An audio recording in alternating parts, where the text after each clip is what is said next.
So the title of my talk is The Role of Enlightenment and Mysticism in Sustainability. And I'm going to begin at the end with my conclusion.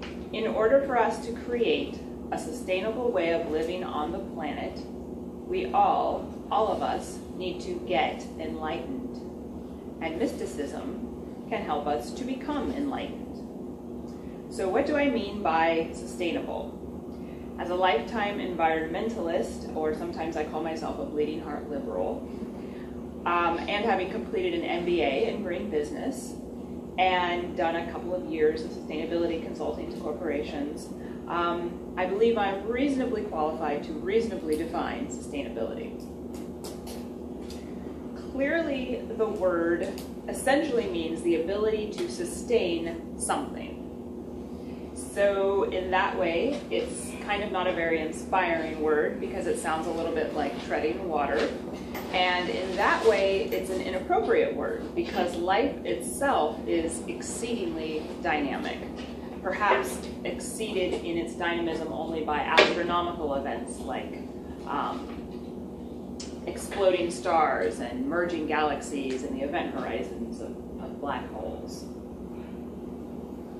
So you would hope for a more inspirational word, but today I don't have one for you, unfortunately. Maybe there is one in another language that I haven't heard yet. It probably has something to do with the word thrive or thriving. It's also tricky to define sustainability because it's very much relative with regard to space-time. It's different whether we're speaking of sustainability at an individual level or at a group level. In the way the term is generally used today, it is always collective, and for two reasons. Number one, individuals die, so we're usually talking about sustaining a species. And number two, it's impossible to lead a sustainable life embedded in an unsustainable society. We are completely dependent on social structures and institutions to meet daily life needs: food, shelter, clothing, companionship, etc., Maslow's hierarchy.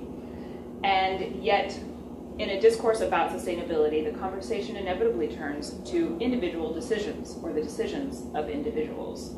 The individual must make more or less sustainable or green choices in his or her life many, many times every day. Coming to this conference, you might have, like me, had to choose a hotel to stay at. Did you wonder, I wonder if this hotel is more or less green, and maybe look at some sort of online database of green or not so green hotels or hotel chains. 8 o'clock in the morning is a little bit challenging to pay attention to a bunch of academic speakers one after the other. So with regard to coffee, did you bring your sustainable, reusable mug like hopefully the program suggested? Or when you found yourself having to pick a disposable one because you forgot, did it occur to you? Or was it like, just kind of you're used to using the disposable ones? Of course, if you're a CEO or a VP of operations, the decisions that you make that are sustainability related have a lot more leverage. The question might be something like, do we go ahead and build on this ecologically sensitive habitat? Or find another location? Do we build a conventional facility, a LEED certified facility, or maybe a living building, a building that generates its own power, harvests rainwater, recycles gray water, perhaps provides habitat for a local species on the rooftop gardens, and essentially breathes. Today, to operationalize sustainability requires intelligence, and that means intelligence gathered through science and through systems that extend beyond the quantitative, beyond the human, and beyond the material realm. Sustainability is life, and life is both predictable and unpredictable. Life is quantitative and mysterious. The intelligence that sustainability demands is traditionally held within the collective. It is found in myths and stories and cultural norms that have been put in place over hundreds or more likely thousands of years. Indigenous societies today retain and continuously evolve this collective knowledge, this cultural intelligence. Otherwise, they would not have survived to today. We, on the whole, in the modern West, do not have this intelligence at a collective level. Our survival is imperiled. We are without land-based, ecological, niche-specific intelligence that instructs us on what is okay and what is not okay with regard to this land that we are standing on. The European colonizers of this land largely obliterated the tribes that developed and held this all-important location-specific intelligence. Some indigenous groups remain, and some still retain this knowledge. And we need them because we need their knowledge.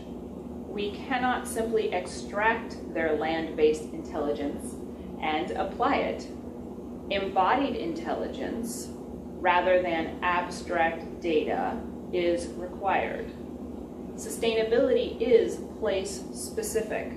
Something that is appropriate in this location may very well be inappropriate on the other side of the mountains.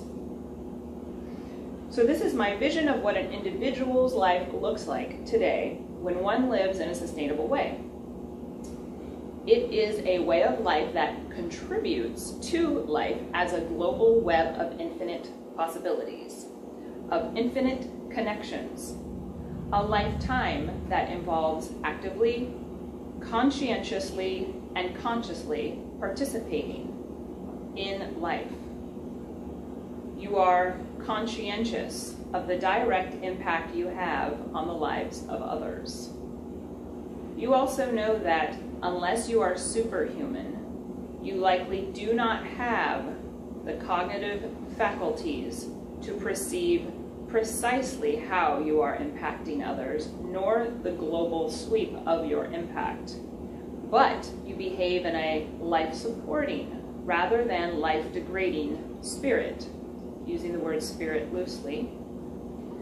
Some may think there is a middle ground here between life-supporting and life-degrading, and I am suggesting there is not a middle ground, particularly in the midst of a society that is largely degrading ecosystems.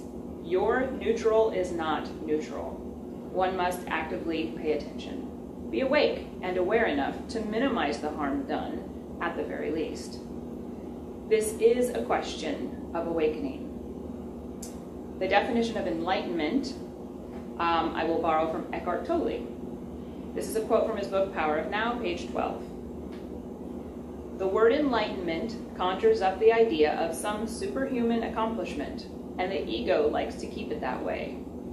But it is simply your natural state of felt oneness with being. It is a state of connectedness with something immeasurable and indestructible, something that, almost paradoxically, is essentially you, and yet is much greater than you. It is finding your true nature beyond name and form. This phrase, felt oneness with being, speaks to the life at the core of what I am trying to communicate about sustainability. It also is directly related to the intelligence that transcends the mind or materialistic levels of reference. This intelligence is in line with the Greek concept of nous. In some Hindu systems, there's the word buddhi, which is related to the word Buddha, which means awakened. I'm going to go out on a limb and suggest it is also related to the ancient Egyptian principle and goddess Ma'at. And the list of correspondences in other cultures could go on, though of course each is very nuanced. This is the relationship between sustainability and enlightenment. Felt oneness with being. This phrase points to a direct, present experience of simple awareness as a part of, rather than a part from, the fabric of the whole of life and beyond, as well as the knowledge, the intelligence that comes with being a part of. I'm not suggesting that we can assume that all enlightened people, of course, recycle everything and buy all of the right products and only invest in clean mutual funds. I am suggesting that the level of awareness that is born into a space of conscious opening, awakening, or enlightenment facilitates a very, very different life than the one that was led before the opening. With every individual who wakes up, our world is changed. And I am suggesting that in order for us to collectively change our world to the degree and with the speed necessary to avert complete ecological and social meltdown, we need the revolutionary and, yes, evolutionary changes that come with deep, deep individual transformation. Here is a related quote from Eckhart Tolle. The pollution of the planet is only an outward reflection of an inner psychic pollution. Millions of unconscious individuals not taking responsibility for their inner space. And a related one from C.G. Jung. If things go wrong in the world, this is because something is wrong with the individual, because something is wrong with me. Therefore, if I am sensible, I shall put myself right first. Thich Nhat Hanh says, we need to realize that the conditions that will help to restore the necessary balance don't come from outside us, they come from inside us. Our own awakened consciousness is what can heal the earth. So how does mysticism fit in? As a student of a very small metaphysical meditation school outside of Australia since 2005, my experience with mysticism is primarily personal, experiential. As a student of mythology and religions since 2011 at Pacifica Graduate Institute in Carpinteria, I have come to learn that mystical practices and events constitute the core of a great many world religions and are inherent to the cultures of indigenous peoples that experience practices, belief structures, and other aspects vary tremendously from culture to culture. For the purposes of this talk, I mean something quite straightforward. Personal, up-close, direct experience of the divine. We could try to define divine, but let's move along. This is a quote from His Holiness, the Dalai Lama. One very important element of the world's religious teachings on compassion is the dimension of metaphysical grounding. All the theistic religions repeatedly emphasize the love of God and the compassionate nature of His being. Acting from compassion is therefore understood to be a way of emulating, even imitating, God. This is why it is the perfect form of action. In Buddhism, the metaphysical dimension involves recognition of the deep intertwining nature of the self and others, as well as the understanding that, at the most basic level, we all share a deep aspiration to happiness and the wish to overcome suffering. In this context, the assumed independence of self and others comes to be largely a false construct of the mind. That's from Toward a True Kinship of Faiths. I hope I'm not misinterpreting His Holiness here, but I believe that to embody this directive requires first-hand experience of God, or in any case of the divine. It requires first-hand experience of intimate, deep relatedness with all. My own experience is that I have had certain blockages in my, I'll use the word psyche, that stopped my own evolution in certain ways. Largely as a result of mystical training and experiences, those blockages have been cooked in the alchemical sense, and my life has been better as a result. Better meaning more awake. Better meaning more engaged. Better meaning better able to make intelligent decisions from a place of clarity. Better able to hold the myriad of factors in my consciousness that relate to the decision. And specifically with regard to sustainability, better able to look at the true, stark reality of ecological and social, sheer and utter suffering and devastation, and not look away. when I see, I feel, and I know that this too is me. Through mystical training and experience, I personally have an increased capacity to behold reality and to live. Is mysticism necessarily necessary on the path to realizing sustainability? It depends on what we mean specifically by mysticism, and I'm not quite in a position to best define that at this moment.